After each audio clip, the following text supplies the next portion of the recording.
Canada official won't attend G20 event in India this week. Canadian speaker skips G20 Parliamentary Speaker Summit. Earlier, Mr. Birla had said he would raise several issues in his informal talks with the Speaker of the Canadian Senate. India ने बड़ी firmly ये किया है कि जी असी बिल्कुल concerned है भी कैनेडा ਦੇ ਵਿੱਚ ਸਾਡੇ डिप्लोमैट और ਜਿਹੜੇ एनवॉय ने वो सेफ नहीं ने कैनेडा गवर्नमेंट उन्होंने सिक्योरिटी प्रोवाइड करे और उन्होंने कहा भी ਜਿਹੜੇ ਅਸੀਂ 41 ਕਿਹਾ ਵੀ ਇੱਥੋਂ ਜਾਓ ਇਹਨਾਂ ਨੂੰ ਬੋਰੀਆ ਬਿਸਤਰਾ ਜਿਹੜਾ ਉਹ ਬੰਨ ਕੇ ਜਾਣਾ ਪਏਗਾ उन्होंने कहा जी we remain committed to what has been said is in ensuring parity in our diplomatic presence.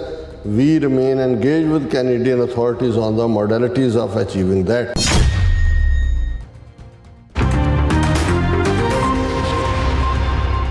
Viewers welcome back from programme. So ਇਸ ਗੱਲਬਾਤ ਕਰਨ ਜਾ ਰਹੇ ਕਿ ਭਾਰਤ ਤੇ ਕੈਨੇਡਾ ਦੇ ਵਾਲੇ ਨਾਲ ਕਿ ਕੈਨੇਡਾ ਅਤੇ ਭਾਰਤ ਵਿਚਲਾ ਡਿਪਲੋਮੈਟਿਕ ਜਿਹੜਾ ਤਣਾਅ ਹੈ ਉਹ ਵੱਧਦਾ ਜਾ ਰਿਹਾ ਹੈ। ਕੈਨੇਡਾ ਨੇ ਭਾਰਤ ਦੇ ਮੂੰਹ ਤੇ ਇੱਕ ਹੋਰ ਕਰਾਰੀ ਚਪੇੜ ਮਾਰਦਿਆਂ G20 ਸਮਿਟ ਵਿੱਚ ਆਪਣੇ ਪਾਰਲੀਮੈਂਟਰੀ ਸਪੀਕਰ ਨੂੰ ਭੇਜਣ ਤੋਂ ਨਾ ਕਰ ਦਿੱਤੀ ਹੈ ਔਰ G20 ਮੁਲਕਾਂ ਦੇ ਪਾਰਲੀਮੈਂਟਰੀ ਸਪੀਕਰਾਂ ਦਾ ਇਹ ਸਿਖਰ ਸੰਮੇਲਨ ਅੱਜ ਦਿੱਲੀ ਵਿੱਚ ਸ਼ੁਰੂ ਹੋਇਆ। ਸੋ ਇਸ ਬਾਰੇ ਆਪਾਂ ਗੱਲਬਾਤ ਕਰਨ ਜਾ ਰਹੇ ਹਾਂ।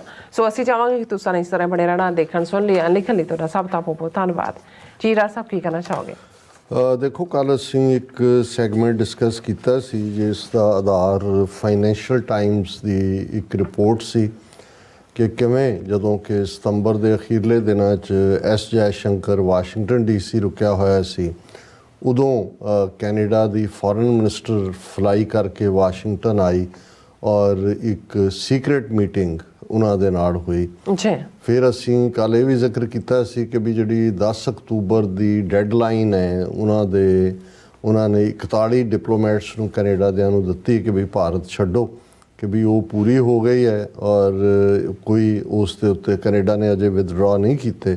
ਸੋ ਹੋ ਸਕਦਾ ਕੋਈ ਨਾ ਕੋਈ ਇਸ ਕਿਸਮ ਦਾ ਗੁਪਤ ਸਮਝੌਤਾ ਨਾ ਹੋ ਰਿਹਾ ਹੋਏ ਔਰ ਜੇ ਕੈਨੇਡੀਅਨ ਫੋਰਨ ਮਿਨਿਸਟਰ DC ਆ ਕੇ 1 to 1 ਮਿਲੀ ਸੋ ਜ਼ਾਹਰ ਹੈ ਵੀ ਅਮਰੀਕਾ ਕਿਤੇ ਨਾ ਕਿਤੇ ਜਿਹੜਾ ਉਹ ਪੱਲਾ ਝਾੜਦਾ ਨਜ਼ਰ ਆ ਰਿਹਾ ਵੀ ਉਹ ਕੋਈ ਨਾ ਕੋਈ ਜਿਹੜਾ ਉਹ ਸਮਝੌਤੇ ਦਾ ਰਾਹ ਲੱਭ ਰਿਹਾ ਹੋਏ ਔਰ ਉਹਨੇ ਹੀ ਕਿਉਂਕਿ ਇਹਦੇ 'ਚ ਵੀ ਕੋਈ ਸ਼ੱਕ ਨਹੀਂ ਕਿ ਇਹ ਹੁਣ ਗੱਲ ਕਲੀਅਰ ਹੈ ਕਿ ਫਾਈਵ ਆਈਜ਼ ਕੰਟਰੀ ਦੇ ਵਿੱਚ ਅਮਰੀਕਾ ਹੀ ਸੀ ਜਿਹਨੇ ਟਿਪ ਆਫ ਦਿੱਤਾ ਹੈ ਹਿਊਮਨ ਇੰਟੈਲੀਜੈਂਸ ਔਰ ਕੈਨੇਡਾ ਨੇ ਫਿਰ ਸਿਗਨਲ ਇੰਟੈਲੀਜੈਂਸ ਦੇ ਨਾਲ ਜਿਹੜਾ ਉਹਨਾਂ ਦਾ ਮਰਡਰ ਸੀ ਹਰਦੀਪ ਸਿੰਘ ਨਿੱਜਰ ਦਾ 18 ਜੂਨ ਦਾ ਉਸ ਦੇ ਲਈ ਭਾਰਤੀ ਏਜੰਸੀਆਂ ਨੂੰ ਜ਼ਿੰਮੇਵਾਰ ਦੱਸਿਆ।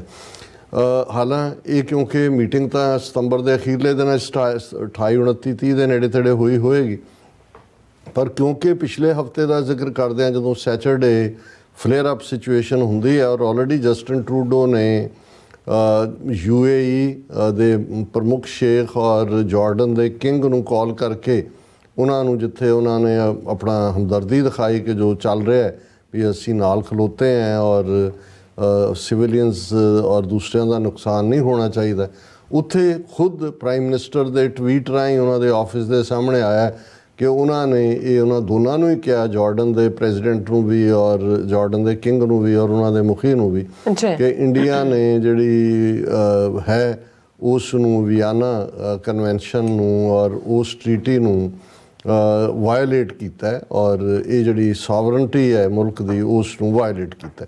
ਸੋ ਉਸ ਤੋਂ ਇੱਕ ਗੱਲ ਤਾਂ ਜ਼ਾਹਰ ਹੋ ਗਈ ਕਿ ਬੇਸ਼ੱਕ ਅਮਰੀਕਾ ਨੇ ਮੀਟਿੰਗ ਕਰਵਾਈ ਵੀ ਹੋਏਗੀ ਲੇਕਿਨ ਮੀਟਿੰਗ ਸਤੰਬਰ ਦੇ ਅਖੀਰ 'ਚ ਹੁੰਦੀ ਹੈ ਔਰ ਇਹ ਅਸੀਂ ਪਿਛਲੇ ਦਿਨਾਂ ਦੀ ਜਿਹੜੀ ਹੈ ਗੱਲ ਕਰ ਰਹੇ ਕਿ ਇਹਦਾ ਮਤਲਬ ਸੀ ਕਿ ਉਹ ਹੈ ਲੇਕਿਨ ਫਿਰ ਵੀ ਕਿਉਂਕਿ ਜਿਹੜੀਆਂ ਇਹ ਡਿਪਲੋਮੈਟਿਕ ਪਾਰਲੇਜ਼ ਹੁੰਦੀਆਂ ਨੇ ਇਹ ਪਰਦੇ ਦੇ ਪਿੱਛੇ ਚੱਲ ਰਹੀਆਂ ਹੁੰਦੀਆਂ ਪਰ ਅੱਜ ਜਿਹੜੀਆਂ ਦੋਵੇਂ ਪਾਸਿਓਂ ਦੀਆਂ ਖਬਰਾਂ ਨੇ ਉਹ ਦੱਸ ਰਹੀਆਂ ਨੇ ਕਿ ਕੈਨੇਡਾ ਨੇ ਇਹਦੇ ਬਾਵਜੂਦ ਅਮਰੀਕਾ ਕਿੰਨਾ ਕੁ ਸਟਰੋਂਗਲੀ ਇਸ ਦੇ ਉੱਤੇ ਖੜ੍ਹਾ ਹੈ ਲੇਕਿਨ ਜਿਹਨੂੰ ਅੰਗਰੇਜ਼ੀ 'ਚ ਕਹਿੰਦੇ ਨੇ ਕਿ ਵੀ Canada has dug its heel ਜਿਹਨੂੰ ਅਸੀਂ ਕਹਿੰਦੇ ਨੇ ਕਿ ਕੈਨੇਡਾ ਨੇ ਅੱਡੀ ਕੱਢ ਲਈ ਔਰ ਉਹ ਇਸ ਤੋਂ ਇੰਡੀਆ ਨੂੰ ਆਫ ਦਾ ਹੁੱਕ ਇਸ ਕਤਲ 'ਚੋਂ ਨਹੀਂ ਕਰ ਰਹੇ ਔਰ ਉਹਦੇ ਲਈ ਜਵਾਬਦੇਹੀ ਔਰ ਕੋਆਪਰੇਸ਼ਨ ਔਰ ਜ਼ਿੰਮੇਵਾਰੀ ਲੈਣ ਜੋ ਉਹਨਾਂ ਨੇ ਕਰਤੂਤ ਕੀਤੀ ਹੈ ਉਸ ਦੇ ਉੱਤੇ ਅਡਿੱਗ ਹੈ ਕਿਉਂਕਿ ਦੋ ਡਿਵੈਲਪਮੈਂਟਸ ਅਸੀਂ ਦੇਖਦੇ ਕਿਉਂਕਿ G20 ਮੁਲਕਾਂ ਦਾ ਇੱਕ ਤਾਂ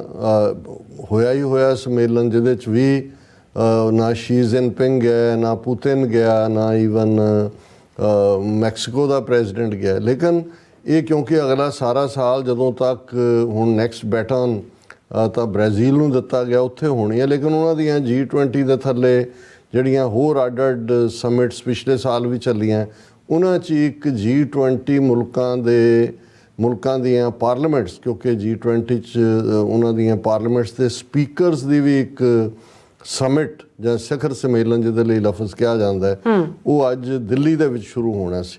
ਔਰ ਕੈਨੇਡਾ ਦੀ ਜਿਹੜੀ ਪਾਰਲੀਮੈਂਟ ਹੈ, ਉਹਨਾਂ ਦਾ ਡਿਪਟੀ ਸਪੀਕਰ ਰੇਮੰਡ ਗੈਗਨੇ, ਉਸ ਨੇ ਇਸ ਸ਼ਮੂਲੀਅਤ ਕਰਨੀ ਸੀ। ਔਰ ਇੰਡੀਅਨ ਪਾਰਲੀਮੈਂਟ ਦਾ ਜਿਹੜਾ ਸਪੀਕਰ ਓਮ ਬਿਰਲਾ ਹੈ, ਉਹਨੇ ਆਲਰੇਡੀ ਕਨਫਰਮ ਕੀਤਾ ਸੀ ਕਿ ਜੀ ਮੇਰੀ ਗੱਲ ਹੋਈ ਹੈ ਰੇਮੰਡ ਗੈਗਨੇ ਨਾਲ ਔਰ ਉਹ ਪਾਰਟਿਸਿਪੇਟ ਕਰੇਗਾ। ਪਰ ਇਹ ਹੁਣ ਜਿਹੜਾ ਕੈਨੇਡਾ ਦਾ ਪ੍ਰੋਟੈਸਟ ਹੈ ਉਹ ਇਹ ਸ਼ੋਅ ਕਰ ਰਿਹਾ, ਔਰ ਇਹਨਾਂ ਦੀ ਖਬਰਾਂ ਹੀ ਇਹ ਨੇ। ਟਾਈਮਜ਼ ਆਫ ਇੰਡੀਆ ਦੀ ਖਬਰ ਹੈ, headline, Canada official want attend G20 event in India this week. ਉਹਨਾਂ ਨੇ ਕਿਹਾ ਵੀ ਨਹੀਂ, ਬਿਲਕੁਲ ਅਸੀਂ ਨਹੀਂ ਕਰਨਾ। ਇਸੇ ਤਰ੍ਹਾਂ ਦਾ ਹਿੰਦੂ ਨੇ ਇਹ ਕਿਹਾ, Canadian speaker skips G20 Parliamentary Speakers Summit. Earlier, Mr. Birla had said he would raise several issues in his informal talks with the Speaker of the Canadian Senate. ਇਹ ਸੈਨੇਟ ਦਾ ਸਪੀਕਰ ਹੈ। ਉਹਨੇ ਕਿਹਾ ਕਿ ਵੀ ਇਹ ਜਿਹੜਾ ਇਹ ਨਹੀਂ ਹੈ, Canada speaker is not attending the summit scheduled keep changing. ਪਰ ਉਹਨੇ ਕੋਈ ਕਾਰਨ ਨਹੀਂ ਦੱਸਿਆ ਕਿ ਵੀ ਕਿਉਂ ਚੇਂਜ ਕੀਤਾ। ਹੁਣ ਜਦੋਂ ਇੱਕ ਪਾਸੇ ਇਹ ਲਾਈਨ ਆਈ ਤੇ ਹੁਣ ਇੰਡੀਆ ਦੀ ਲਾਈਨ ਵੀ ਦੇਖ ਲਈਏ, ਕਿਉਂਕਿ ਸੀ ਕਿ ਵੀ ਡੈਡਲਾਈਨ ਡਿਪਲੋਮੈਟਸ ਦੀ ਹੋਣ ਦੇ ਬਾਵਜੂਦ ਉੱਥੋਂ ਕੋਈ ਡਿਪਲੋਮੈਟ ਨਹੀਂ ਗਿਆ, ਪਰ ਇੰਡੀਆ ਵੀ ਜਿਹੜਾ ਉਹ ਆਪਣੇ ਉਸ ਜਿਹੜਾ ਉਹਨਾਂ ਦਾ ਨੈਫੇਰੀਅਸ ਡਰਟੀ ਸਟੈਂਡ ਹੈ ਉਸ 'ਤੇ ਖੜ੍ਹਾ ਹੈ। ਇੰਡੀਆ ਨੇ ਕਿਹਾ, core issue is Canada safe haven for terrorist is India committed to ensuring parity in diplomatic presence, says Ministry of External Affairs official spokesperson, urges Canada to take more seriously its obligations to ensure the security of Indian diplomats and missions. India ਨੇ ਬੜੀ ਫਰਮਲੀ ਇਹ ਕਿਹਾ ਕਿ ਜੀ ਅਸੀਂ ਬਿਲਕੁਲ concerned ਹੈ ਵੀ Canada ਦੇ ਵਿੱਚ ਸਾਡੇ ਡਿਪਲੋਮੈਟ ਔਰ ਜਿਹੜੇ ਐਨਵੋਏ ਨੇ ਉਹ ਸੇਫ ਨਹੀਂ ਨੇ।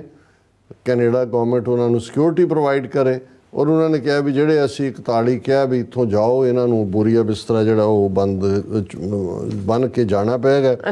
ਔਰ ਉਹਨਾਂ ਨੇ ਕਿਹਾ ਜੀ we remain committed to what has been said is in ensuring parity in our diplomatic presence. We remain engage with Canadian authorities on the modalities of achieving that. ਕਿ ਭਾਈ ਇਸ ਸਾਰੇ ਦੇ ਉੱਤੇ ਜਿਹੜਾ ਇੰਡੀਆ ਨੇ ਵੀ ਆਪਣੀਆਂ ਜਿਹੜੀਆਂ ਨੇ ਹੀਲ ਉਹ ਡਿੱਗ ਕੀਤੀ ਹੈ। ਹੁਣ ਇਹ ਕਨਫਰੰਟੇਸ਼ਨ ਕਿੱਥੇ ਕੁ ਜਾਏਗੀ ਇਹ ਤਾਂ ਆਉਣ ਵਾਲਾ ਵਕਤ ਹੀ ਦੱਸੇਗਾ। ਪਰ ਇਹ ਦੋਨੋਂ ਹੀ ਪਾਸਿਆਂ ਤੋਂ ਜਿਹੜਾ ਹਾਰਡ ਸਟੈਂਡ ਹੈ ਕੈਨੇਡੀਅਨ ਪ੍ਰੀਮੀਅਰ ਦਾ, ਦੂਸਰੀਆਂ ਹੈਡ ਉਹਦੇ 'ਤੇ ਵੀ ਇੰਡੀਆ ਨੇ ਪ੍ਰੋਟੈਸਟ ਕੀਤਾ ਕਿ ਜੀ ਇਹ ਇੰਡੀਆ ਦੇ ਖਿਲਾਫ ਨੈਫੇਰੀਅਸ ਪ੍ਰੋਪੇਗੈਂਡਾ ਹੈ। ਔਰ ਉਹਨਾਂ ਨੇ ਕਿਹਾ ਜੀ ਠੀਕ ਹੈ, ਸਾਡਾ ਸਪੀਕਰ ਤੁਹਾਡੀ G20 ਸਮਿਟ 'ਤੇ ਨਹੀਂ ਆ ਰਿਹਾ। ਉਹਨਾਂ ਨੇ ਕਿਹਾ ਜੀ ਤੁਹਾਡੇ ਡਿਪਲੋਮੈਟ ਇੱਥੋਂ ਜਾਣਗੇ ਔਰ ਤੁਸੀਂ ਸਾਡੇ ਡਿਪਲੋਮੈਟਸ ਦੀ ਸਿਕਿਉਰਿਟੀ ਇਨਸ਼ੋਰ ਕਰੋ। ਸੋ ਇਹ ਕਨਫਰੰਟੇਸ਼ਨ ਅੱਗੇ ਨੂੰ ਜਾ ਰਹੀ ਹੈ। ਜੀ ਰਾਜ ਸਾਹਿਬ, ਤੁਹਾਡਾ ਬਹੁਤ ਬਹੁਤ ਸ਼ੁਕਰੀਆ। ਇਸ ਵਕਤ ਬ੍ਰੇਕ ਪਿਓ ਤੁਸੀਂ ਇਸੇ ਤਰ੍ਹਾਂ ਬੜੇ ਰਹਿਣਾ। ਮਿਲਦੇ ਹਾਂ ਛੋਟੇ ਜਿਹੇ ਬ੍ਰੇਕ ਤੋਂ ਬਾਅਦ।